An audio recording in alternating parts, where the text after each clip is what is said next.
Amigos televidentes de todo el país, muy buenas tardes. Hoy tendré el gusto de acompañarlos en Hechos de Impacto. José Toledo se encuentra en una asignación especial. En esta tarde, en este programa, con invitados especiales, vamos a analizar los perfiles de los candidatos, los acuerdos políticos frente a los próximos comicios electorales. Aquí les damos la bienvenida a Hechos de Impacto.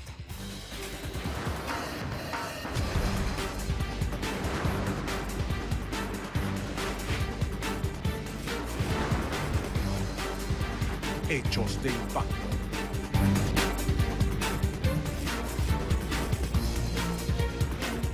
Les damos la bienvenida y les agradecemos por su presencia a nuestros invitados de esta tarde. Estará con nosotros Fausto Camacho, experto electoral, coordinador del Observatorio Ciudadano Electoral.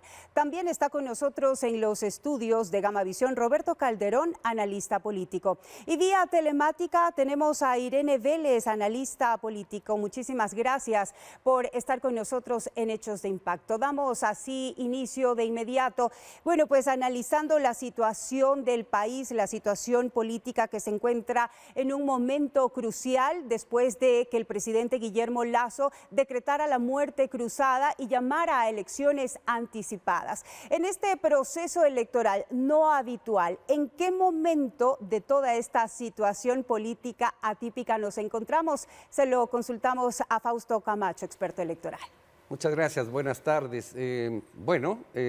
Estamos en medio de la primera etapa del calendario electoral que terminará el 7 del mes de junio, es decir, en 7 días, ¿no es cierto?, y que corresponde a la posibilidad que durante este periodo las organizaciones políticas hagan sus eventos de democracia interna para escoger sus candidatos. Hay que recordarle a la ciudadanía que estaremos frente a unas elecciones que elegirán al presidente de la República, al vicepresidente y a 137 asambleístas. Así es, a 137 asambleístas para llenar todas las curules en 35 circunscripciones electorales.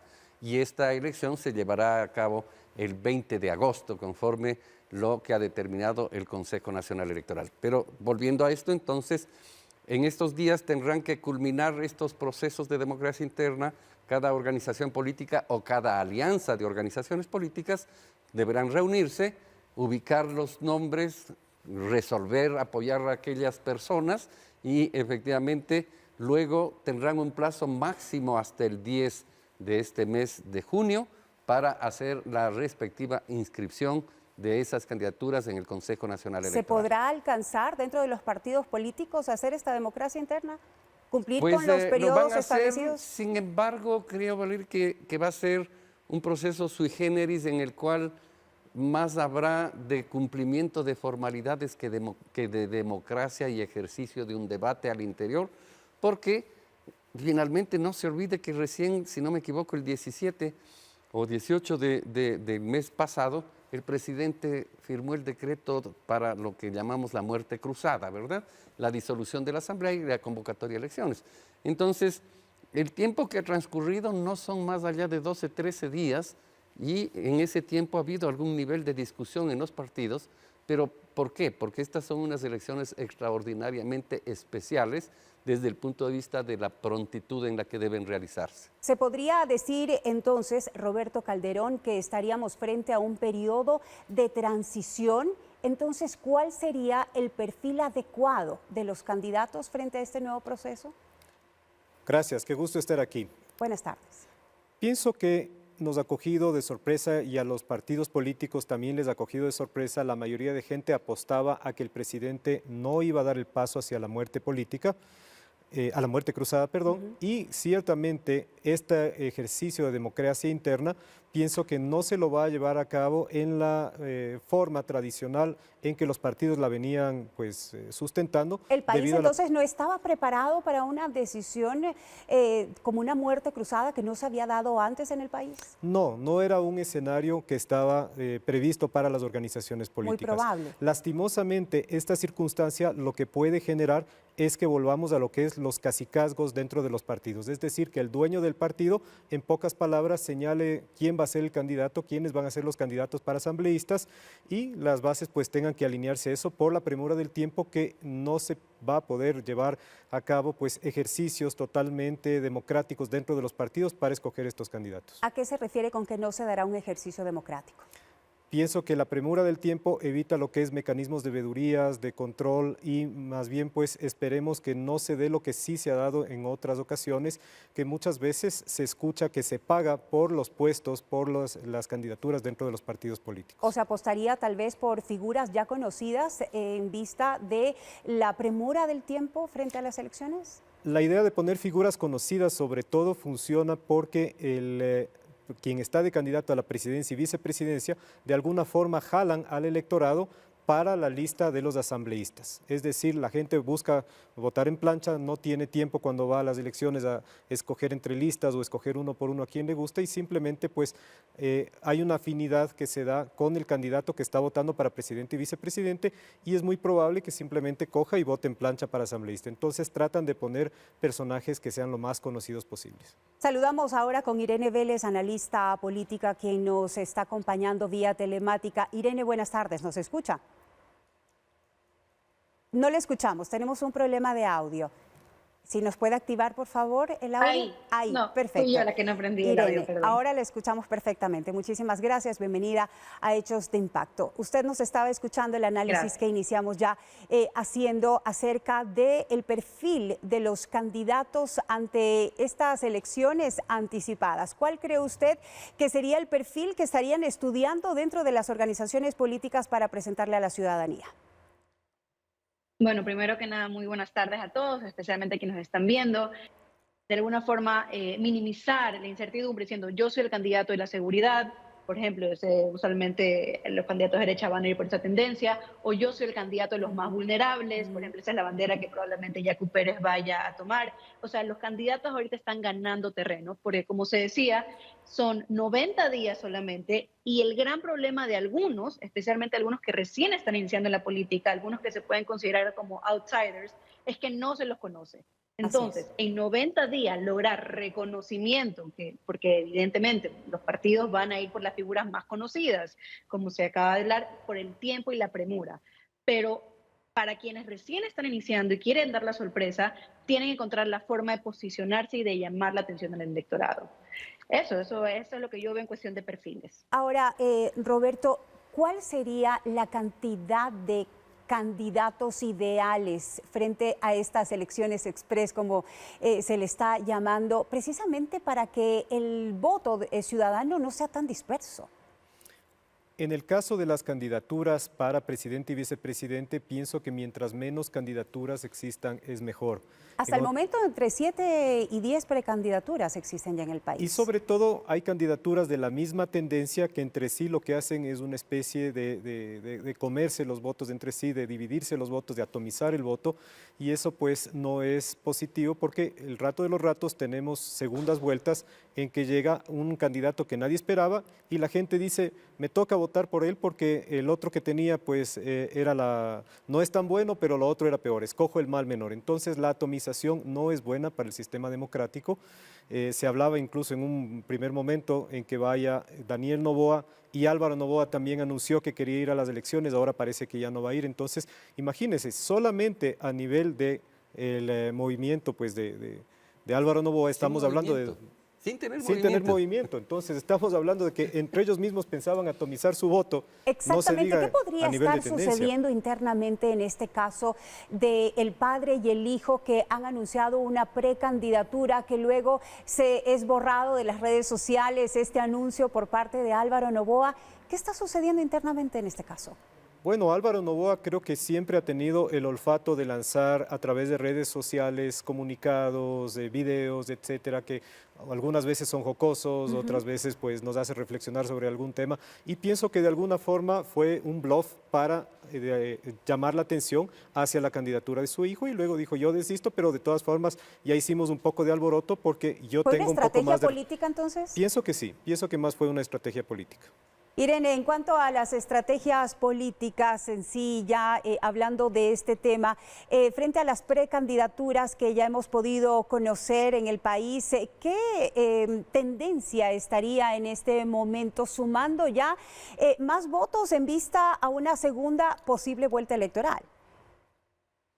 Bueno, en cuestión de quiénes están llamando más votos para una segunda vuelta electoral, evidentemente creo que la participación del correísmo en la primera vuelta, ya en la segunda vuelta ya está casi de contado, especialmente después de los resultados que tuvimos en las seccionales.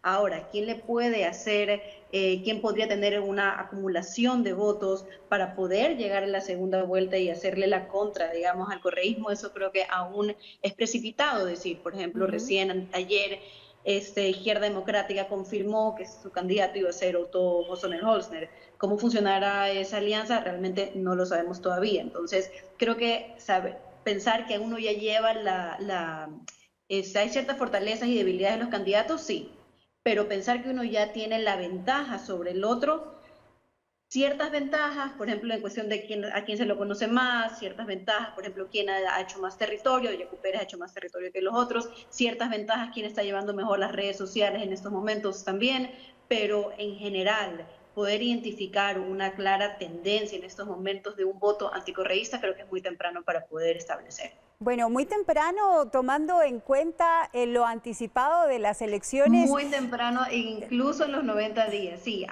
al menos hasta que se presenten las candidaturas oficiales el 10 de junio, creo que es anticipado, porque una cosa puede ser la participación una cosa son las elecciones, como por ejemplo la participación de Otto, otra cosa es la participación sin este personaje.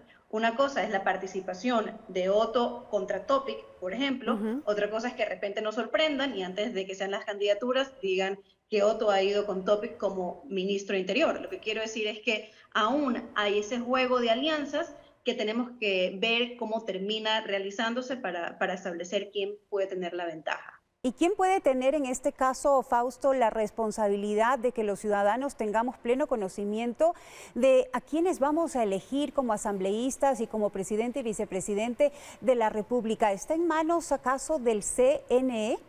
Está en manos de la autoridad electoral, por un lado, desde el punto de vista de la obligación establecida en la Constitución de la ley. Tendremos solamente una semana, ¿no?, para la campaña electoral. Sí, pero está en manos también de las organizaciones políticas y de los propios candidatos. Nada le impide al señor Topic o al señor Hosoner-Holzner o al señor Pérez Yacu o a cualquiera de ellos que están ya propuestos el hacer promoción de su nombre, no solo en términos personales, todos sus adherentes bien podrían estar en esta actividad, que no es ilícita, no es ilegal, no es ilegítima, al revés, permitiría avanzar un poquito más respecto del conocimiento, porque a no dudarlo, 10 días para hacer la difusión oficial con recursos estatales y pautar en prensa escrita, radio, televisión, vallas publicitarias y medios de comunicación digitales son insuficientes para promocionar entre, yo que sé, 6, 8 o 10 binomios, sus propuestas, porque lo importante no es solo los nombres,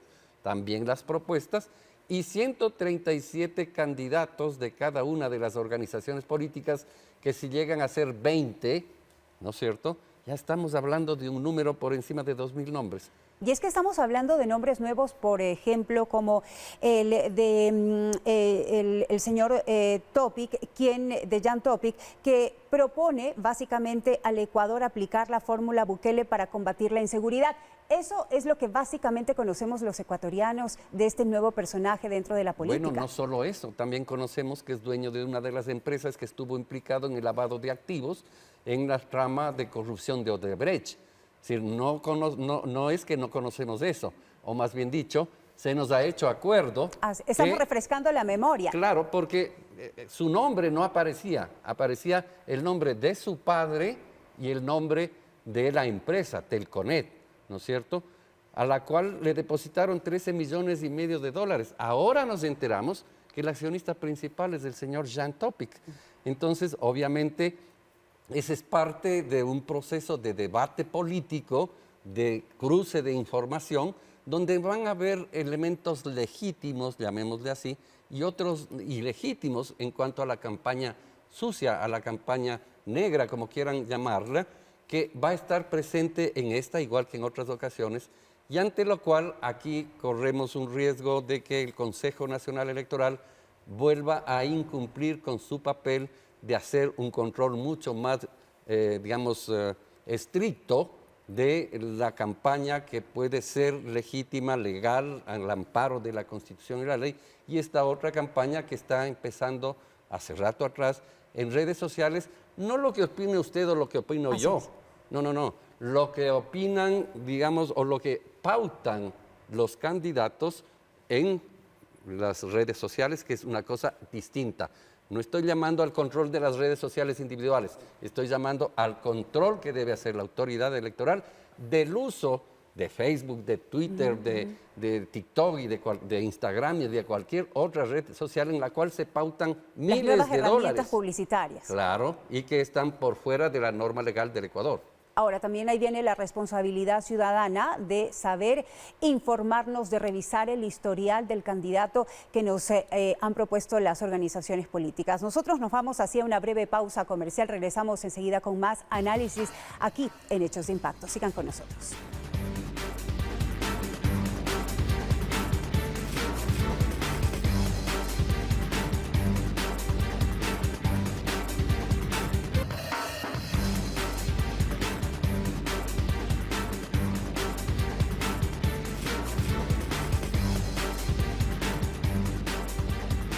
Gracias por continuar con nosotros en Hechos de Impacto por la señal de Gama Visión. Aquí no necesitamos rambos ni armarnos hasta los dientes. Así lo ha señalado Yacu Pérez en su visita a la urbe porteña para recibir el respaldo de distintas organizaciones políticas y sociales.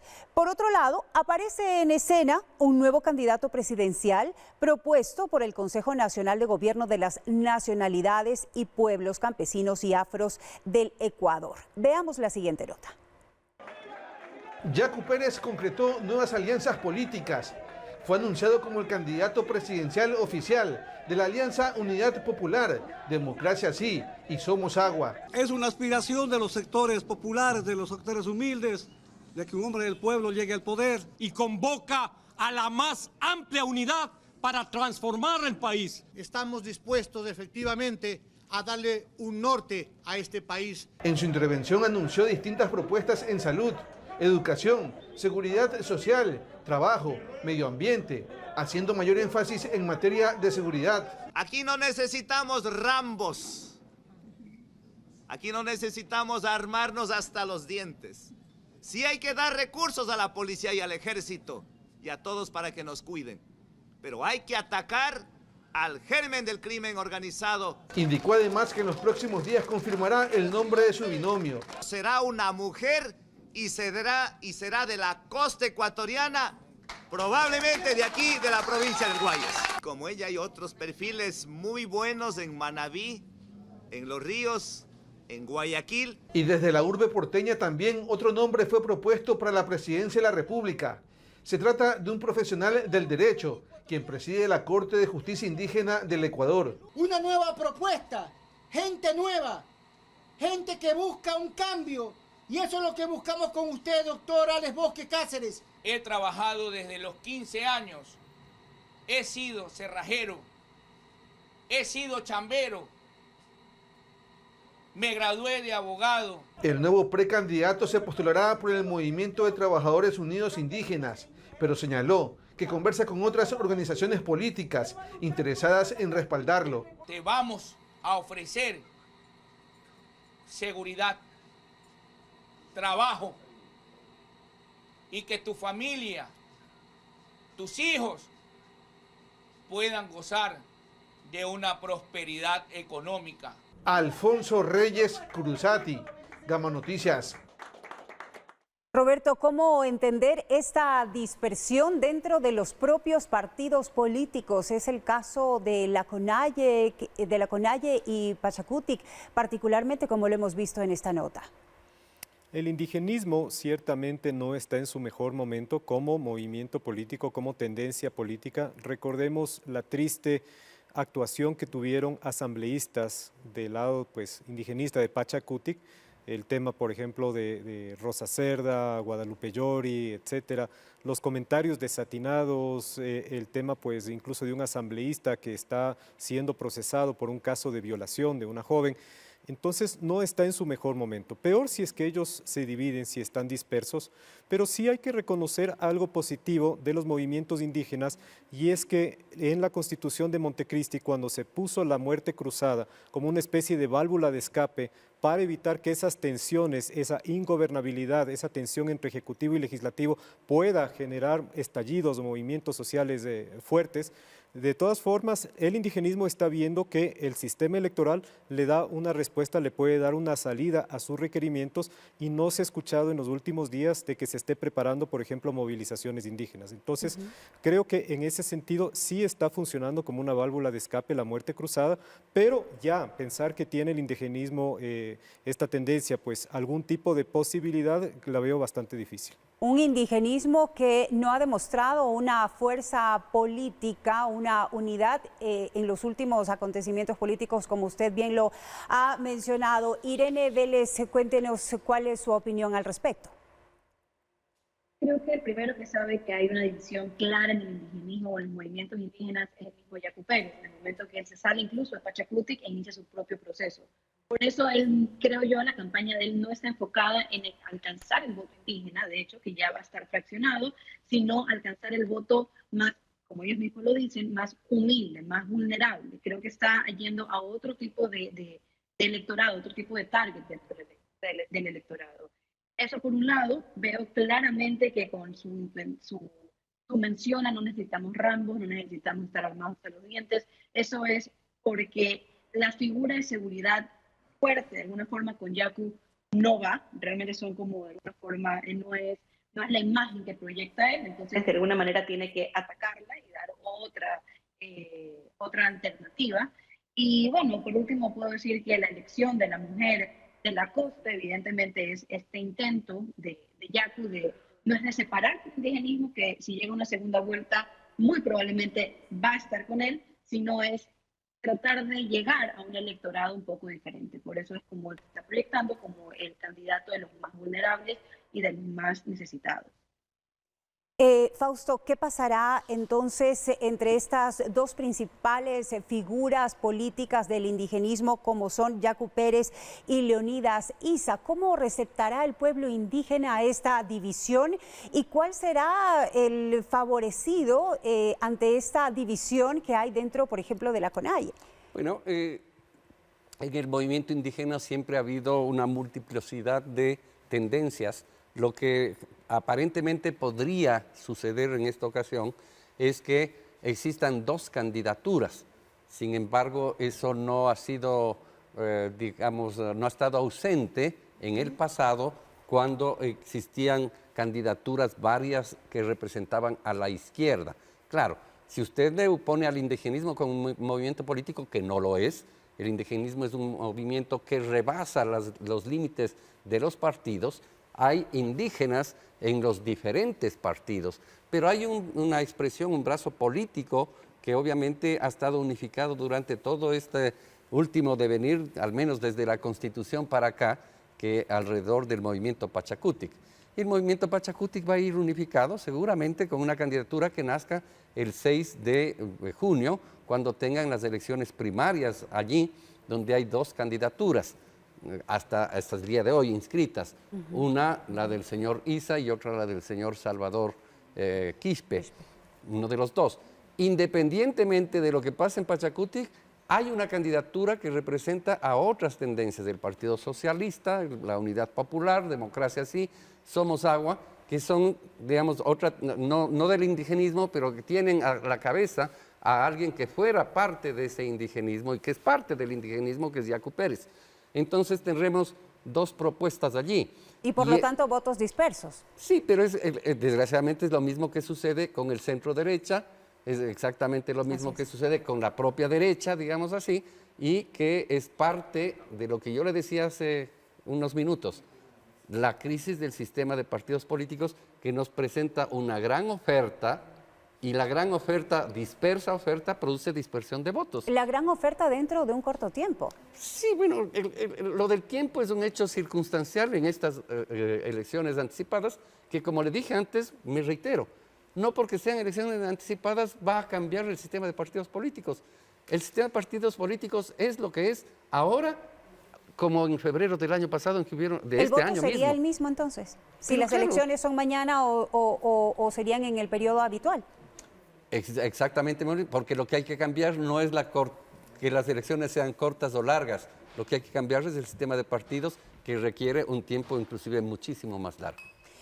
Ahora también es importante analizar lo que está sucediendo dentro del correísmo. Roberto, pues aún no han anunciado el binomio. Por supuesto que esperábamos nombres como Arauz o Rabascal, precisamente para que sean postulados a la presidencia, vicepresidencia de la República en estas elecciones anticipadas. Sin embargo, se rumora que se estaría pensando en la figura femenina, en una nueva figura, una ex asambleísta. Manavita, ¿por qué estaría sucediendo este particular dentro del correísmo? Pienso que la estrategia del correísmo es anunciar al último quién va a ser su candidato para evitar el ataque que pueda anticipadamente suceder. ¿Sería entonces esta una estrategia política también? Y pienso que esto lo tienen bien guardado. El año anterior me llegó alguna información que estaban considerando incluso a Gustavo Yalc como una figura fuerte del correísmo que podría en unas próximas elecciones pues hacer un papel importante. Podría ser interesante esa candidatura, ya que se trata de un experto en temas, por ejemplo, de justicia, alguien que no es posible que salgan esqueletos dentro del closet a media campaña. Así es que podría ser, es una ficha. Se habla también de Luisa González, se habla también de Rabascal, Arauz, pero sobre todo la estrategia del correísmo es que ellos saben que el candidato que más votación tiene es el candidato fantasma de ellos. El correísmo tiene una base electoral fuerte y ese candidato fantasma del correísmo pienso que es el que está liderando al momento la tendencia en la que la gente puede pues, buscar dar un giro de timón que sea diferente del gobierno que se terminaría pues, el gobierno de Lasso. Ahora, hay que especificar, ya que hablo del gobierno de Lasso, que sí considero que debería candidatizarse porque la muerte cruzada tiene como fin que sea el elector quien dirima las controversias entre la Asamblea y el Ejecutivo. Ya vamos a analizar lo de la posible candidatura del presidente Lasso, que también es importante, pero vamos a finalizar con el tema del correísmo. Irene, con su análisis, esta base electoral segura que tiene el correísmo, que usted también lo mencionaba, que sería de los favoritos para seguir en una segunda vuelta electoral sin haber anunciado todavía el binomio. ¿Se trataría entonces, como lo ha mencionado Roberto, de una estrategia política? No sé si es una estrategia política o de simplemente afinar y tener el mejor candidato que pueda. Realmente creo que lo que sí puedo decir es que creo que el correísmo es una de las pocas, si no la única fuerza política que puede darse el tiempo de escoger al candidato, porque tal vez no lo tengan, y hacerlo pasar como si fuera una estrategia. ¿Por qué? Porque realmente todos sus cálculos y todos sus planes en relación a llegar a donde están ahora, todos sus cálculos y pasos políticos que han dado no han sido en vano. Han llegado a la muerte cruzada que tanto querían, a elecciones anticipadas, y están llegando, y todos lo saben, con un porcentaje de votos que el resto de los partidos no los tiene, sino que están dispersos. Entonces, si bien puede ser una estrategia o puede ser que no lo sea, pero en todo caso, si no lo es, puede parecer así. Esa es la fuerza que tiene el correísmo en estas elecciones. Ahora, Fausto, ¿sería viable que el propio expresidente Correa pueda participar en estas elecciones poniendo medidas cautelares que le devuelvan sus derechos a la participación política en el país? Para nada, en absoluto. No creo que esa sea una figura posible para estas elecciones. Por más medidas cautelares que algún juez traído de los cabellos se pudiera dictar, no causarían efecto. Legalmente no es posible. No causarían efecto porque efectivamente hay una circunstancia distinta a la de los personajes que han usufructuado de aquellas medidas cautelares. Creo que hay muy poco tiempo como para eso. Si es que eso fuese cierto del plan que estaba, creo que es parte de la estrategia de unos y otros lados para generar justamente estos elementos, sea de distracción, sea de llamar la atención, porque generar expectativa. puedes producir las dos cosas y no necesariamente producir rechazo, sino atención acá, para que vean que finalmente qué es lo que termina sucediendo. Los candidatos del correísmo creo que estarán decidiéndose, desde mi perspectiva, entre la señora González y el señor Arauz. Rabascal dijo que no va más, que él reserva su candidatura para el año 25, ya hizo una declaración pública en ese sentido, de tal suerte que si es que aparecería un personaje como Jalk, pues sería una sorpresa que no sería mala, digamos, en términos de que pudiera tener una proyección de éxito electoral. Pero casi cualquier candidatura que aparezca del correísmo, no exactamente todo el mundo, ¿no es cierto?, tiene un gran aval, que es el candidato de Correa. Tanto es así que las propias encuestadoras corren así, el candidato de Correa. Porque hay mucha gente en los sectores adherentes al correísmo que dicen, no importa quién sea, si es que es avalado por Correa, yo voy. ¿Por qué? Porque el correísmo es expresión de un caudillismo profundamente arraigado. Y el caudillismo produce dos hechos. Un ejemplo de un partido donde no hay democracia interna. Claro, por supuesto, no hay democracia interna. Cuando escogieron a Lenín Moreno en el estadio del Aucas, el 1 de octubre del año 16, ¿no es cierto? Democracia interna no es eso, que hayan reunido 2.000, 3.000, 4.000, 5.000 afiliados no quiere decir que exista democracia, porque simplemente el presidente Correa, en ese entonces presidente, los que estén a favor de Lenín Moreno, y nadie puede no levantar la mano nomás, ¿no es cierto? Y entonces eso exactamente sigue sucediendo. Pero los caudillismos causan dos efectos simultáneos. Una pasión y un amor, digamos así, por el caudillo, y un rechazo y un odio hacia el caudillo dentro de la sociedad. Entonces, al mismo tiempo que puede ser el personaje más amado, puede ser el personaje más odiado, lo cual es un hecho sui generis de manejarlo ya en el escenario electoral. Porque, claro, eso significa, puedes crecer hasta aquí y de ahí no vas a pasar nunca. ¿Por qué? Porque tienes un tope de crecimiento por la animadversión.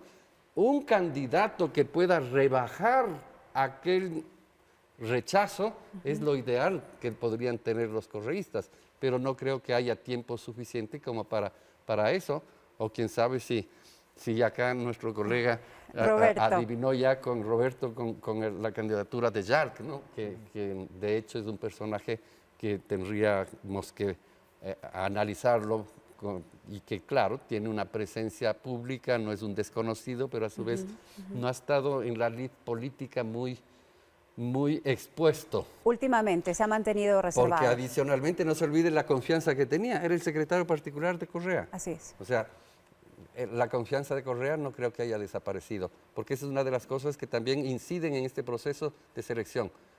Correa confía o no confía en la persona que está siendo propuesta, después de la experiencia de lo que les pasó con Lenín Moreno. Muy bien, Roberto, pasemos ahora sí a analizar el panorama político del actual presidente de la República, Guillermo Lasso. Y es que el presidente Lasso inició el mes de mayo con uno de sus porcentajes más bajos de aprobación, apenas con un 14%. Decretó la muerte cruzada con un gobierno totalmente debilitado. Entonces, ¿sería factible, sería favorable que él pueda presentarse en estas elecciones anticipadas?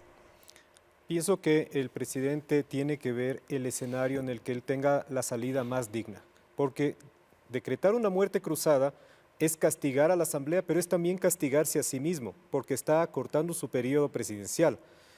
Y esto, pues, para sus electores, para, digamos, ese 14% de gente que le queda de todas formas, dice, bueno, ¿qué va a pasar con mi tendencia, con mi voto? Yo creo que el presidente, frente a una asamblea que estaba totalmente debilitada en imagen, que tuvo una pésima y torpe actuación en materia legislativa y de fiscalización. Con un 4% de aprobación la Asamblea Nacional, el presidente de la República con un 14%. Correcto. Creo que lo digno del presidente es salir como un guerrero, así sea que pierda las elecciones, pero que diga, aquí estoy, yo me presento, y creo que yo tengo también la posibilidad, pues, de presentarle una agenda, una propuesta política para que la gente justamente dirima con el voto quién tiene la razón, quién es de su confianza. Si la asamblea, porque va a reelegir a los asambleístas que fueron mandados a su casa, o el presidente. Y de todas formas, pues se va de la contienda, se va digámoslo así, del circo político, se va pero peleando, se va haciendo su papel y dejando pues claro cuál es su propuesta y que él quiere continuar en un gobierno. Caso contrario, la gente tomaría su no participación como que está cansado, como que está harto y solo quiere irse a su casa. Irene, ¿usted está de acuerdo con que una salida digna para el actual presidente Guillermo Lasso sería postularse nuevamente a una candidatura presidencial? Realmente yo no comparto esa visión. Yo creería que la salida digna de él estuvo en la muerte cruzada. Creo que fue bien aceptada la decisión que él tomó, que fue vista en ese caso sí como la persona que no dejó que le hagan el juicio político, sino que antes de que lo sacaran decidió sacarlos de alguna forma a todos, especialmente a una asamblea que no tenía ni el 5% de aprobación. Entonces, por ese lado creo que ya el último acto de él puede ser lo que lo pueda, si es que ya no se reelige, si es que se lanza la reelección, puede ser recordado también como el presidente que al final del día no lo dejaron gobernar y que no permitió de alguna forma que la asamblea terminara bajo sus términos su mandato.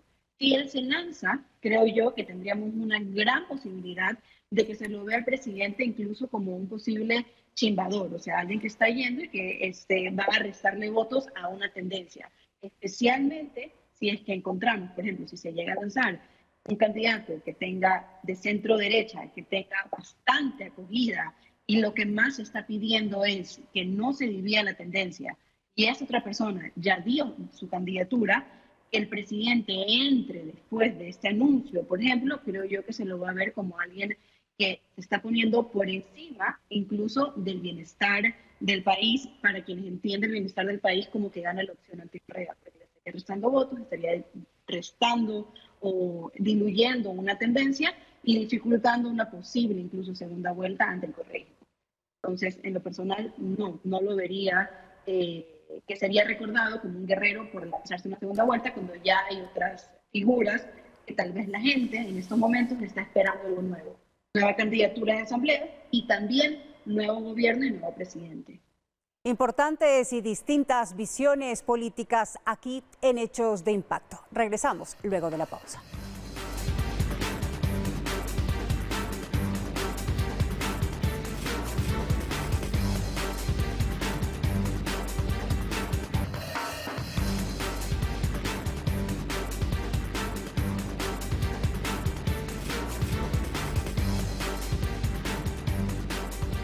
Continuamos en Hechos de Impacto. Gracias por seguir con nosotros. Nuevos rostros de la política se perfilan como candidatos a la presidencia de la República del Ecuador.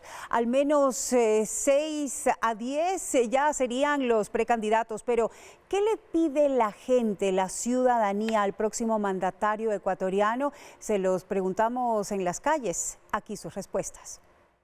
El 20 de agosto de 2023 se celebrarán las elecciones anticipadas. Una campaña presidencial en tiempo récord es lo que les espera a los partidos políticos que postularán a su mejor candidato, con la esperanza de ocupar el sillón presidencial por poco más de año y medio. Del 8 al 17 de agosto de este año es el tiempo que tienen los candidatos presidenciales para su campaña política.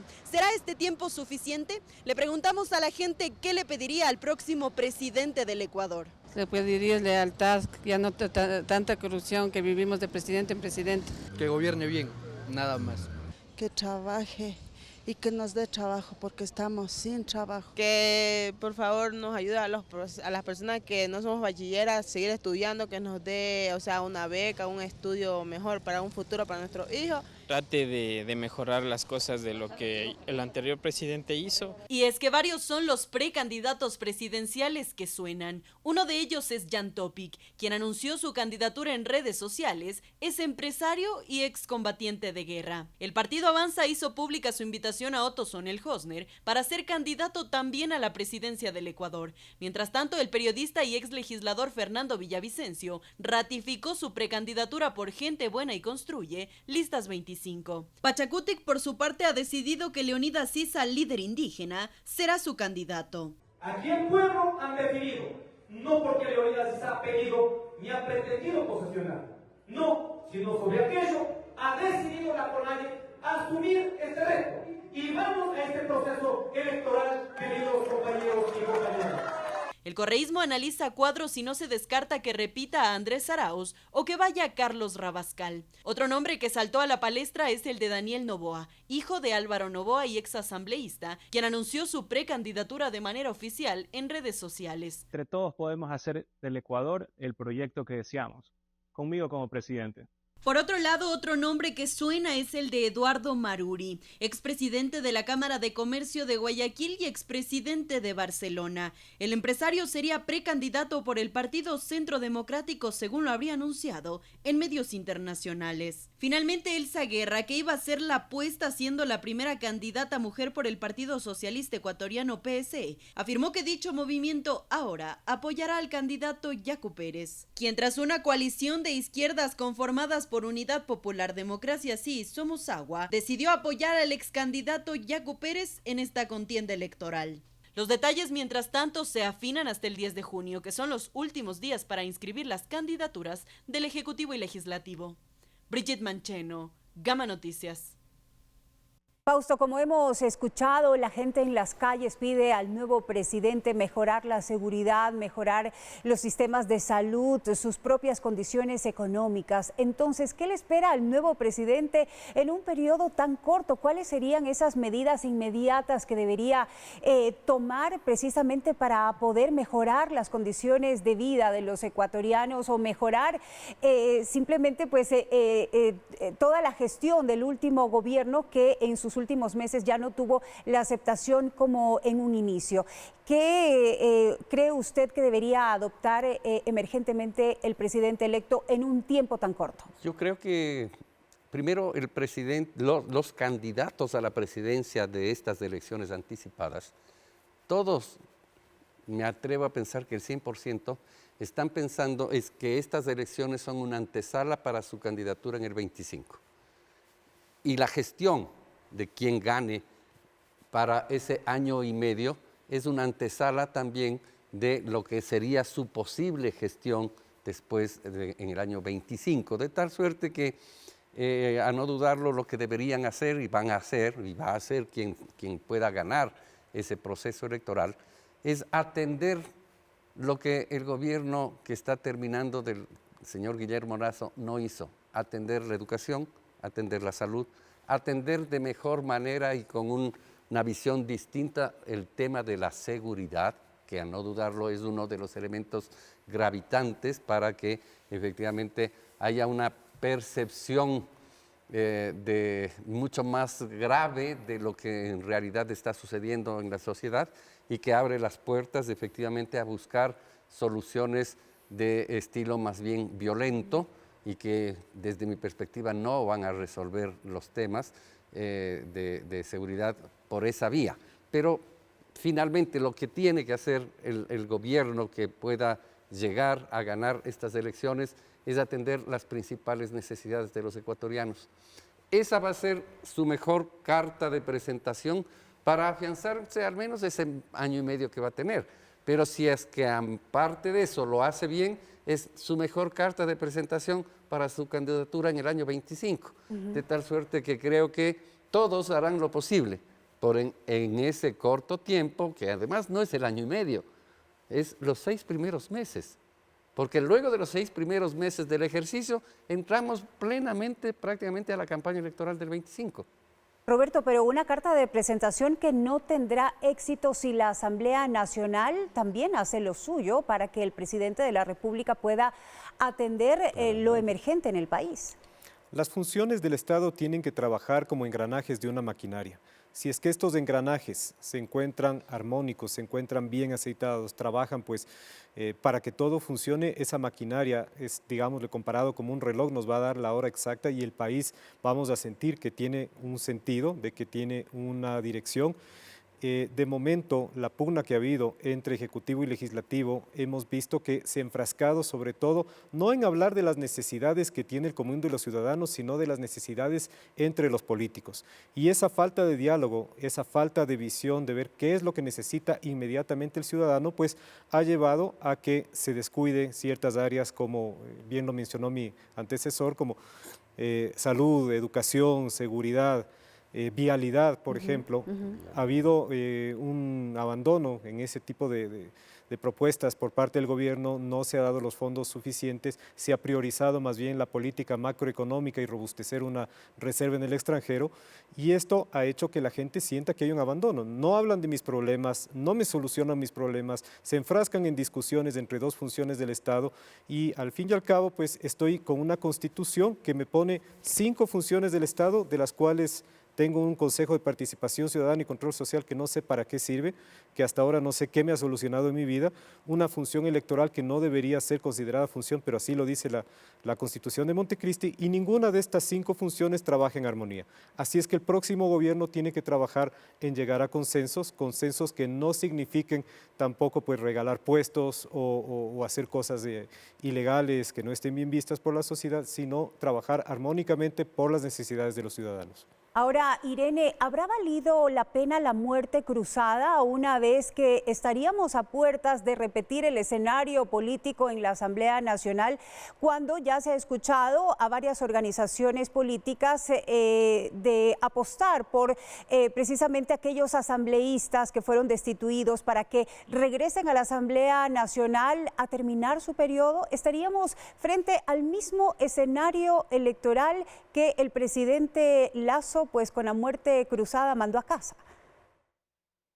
Yo creo que vamos a estar ante un escenario muy similar, pero no creo que aquí la pregunta es si valió la pena la muerte cruzada por los asambleístas que van a entrar, o si valió la pena la muerte cruzada por haber aprendido de los errores que se cometieron. Y una de las cosas que cometió al principio el gobierno de Guillermo Lasso fue ser extremadamente hermético. Quiere decir que solamente las personas del partido, ni siquiera del partido, sino tal vez allegadas al presidente o que eran de la misma línea del presidente, cosa que es normal que pase, fueron ministros, viceministros, lo rodearon de alguna manera. Solamente su grupo, digamos, que llegó al poder. Y de aquí, digamos, que pudo haber sido el principio, no estoy diciendo que la asamblea sea buena ni que haya tenido una buena gestión, no, pero fue tal vez el principio de esta tensión y esta pugna con los demás partidos en la Asamblea Nacional. Entonces, probablemente también lo que tengamos que ver es si la clase política, especialmente los gobernantes, que va a llegar al gobierno, aprendió de este error, si es que tiene una asamblea compuesta parecida a la que tuvo el presidente Guillermo Lasso. ¿Cómo incluyo a los demás partidos políticos en la configuración del gobierno? ¿Cómo aprendo a co-gobernar con otras fuerzas políticas que han llegado a la Asamblea Nacional, no solamente como bloques de partidos, sino, por ejemplo, en algún ministerio? Le puedo dar tal vez a un segundo candidato que estuvo muy atrás mío, por ejemplo, el Ministerio de Ambiente o el Ministerio de, por ejemplo, el Ministerio de Interior, que es lo más delicado ahorita. Entonces, creo que es importante también entender no solamente ante qué asamblea vamos a tener, sino cómo vamos a hacer política. Muy bien, una pregunta final para mis 3 invitados. Estamos ya por finalizar Hechos de Impacto. ¿Cuál es el ejercicio ciudadano que debemos realizar todos los ecuatorianos para tratar de mejorar la calidad en nuestros políticos en estas próximas elecciones?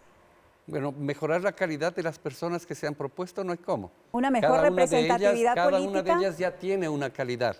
Lo que sí corresponde, ¿no es cierto? Me refiero a cada una de las que sean finalmente postuladas.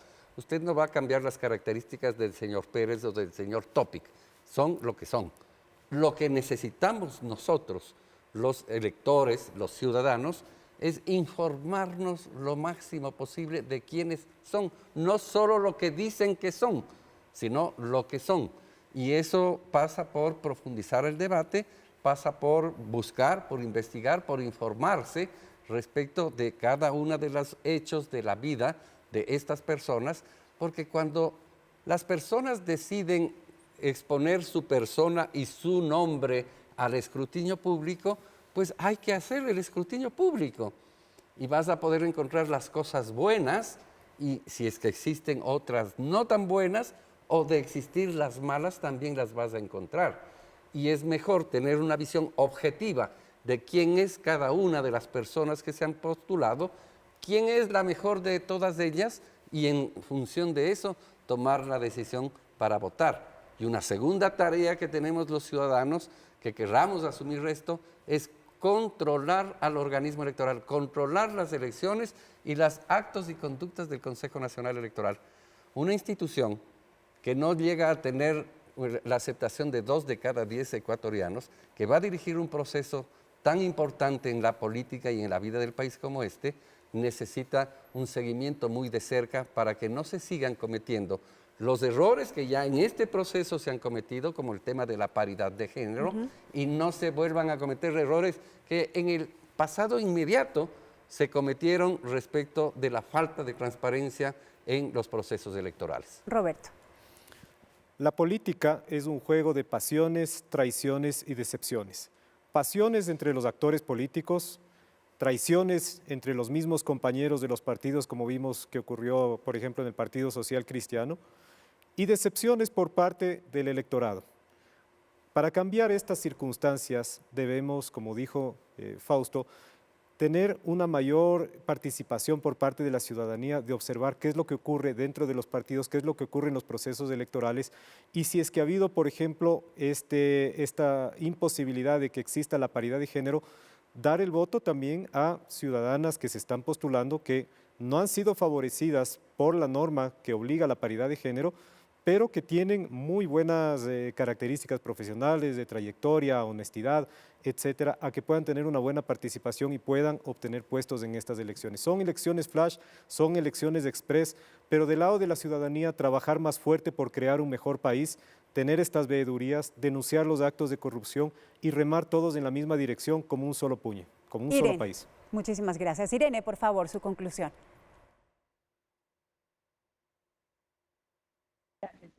Bueno, yo diría que como ciudadanos la responsabilidad que tenemos es poder diferenciar en estos momentos cuál es una propuesta realista que se puede hacer dentro de 6 meses como gobierno y cuál no lo es. Hay muchas soluciones inmediatas que en este momento es entendible que la ciudadanía busque, especialmente después de, por ejemplo, cómo se han disparado los índices de inseguridad en los últimos meses que hemos vivido también de incertidumbre política. Es comprensible que estemos buscando soluciones inmediatas, pero no necesariamente las soluciones inmediatas son realistas para el país.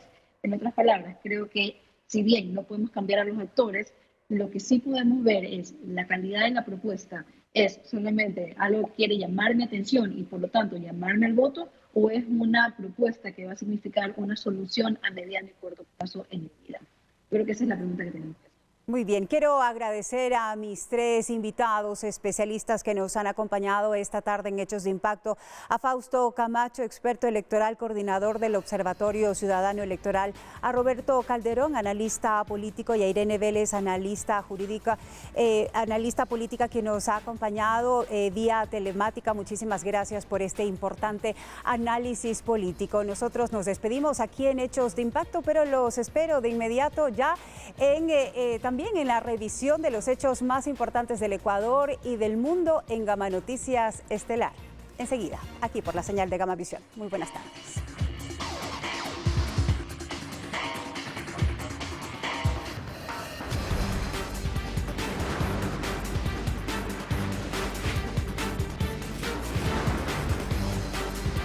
Hechos de Impacto.